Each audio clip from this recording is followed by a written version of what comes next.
د مصر ولسمشر عبدالفتاح السیسی د فلسطیني ادارې مشر محمود عباس او د اردن پاچا عبدالله دویم په ګډه اعلامیه کې د فلسطین د مسلې د لمنځه وړلو هر ډول هڅې او د اسرایل د پلان چې په زور یې له خپل خاورې د فلسطینیانو شړلو غندلې دي. دوی اعلان وکړ چې د غزې د برخلیک لویدیځ غاړې څخه د جلا کولو لپاره د اسرایلی پلان ردوي. په دغه بیانیه کې دغه راز ټینګار شوی دی چې پر غزې د تیریو او بریدونو د پای ته رسولو او د ملکی خلکو د ژوند خوندیتوب د تامینولو لپاره باید په صهیونیست رژیم فشارونه زیات شي.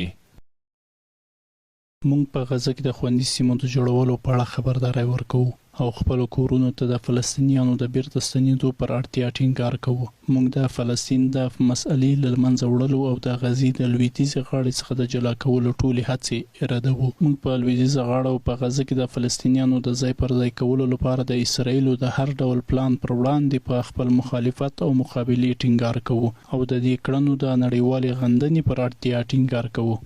په همدې حال کې د چین د بهرنیو چارو وزارت په غزې باندې د صهیونیست رژیم بریدونو څخه د بیجینګ ناخوښي ته په اشاره سره ټینګار وکړ چې تل ابیب باید د غزې د خلکو اجتماعي سزا ختم کړي. دغه وزارت همدارس په غزه کې له کیلو غاړو غوښتي چې د امنیت شورا او د ملګرو ملتونو د عمومي اسامبلې لخوا تصویب شوی پریکړه لیکونه عملي کړي او دایمي او سملاسي وربند ته غاړه کېږدي.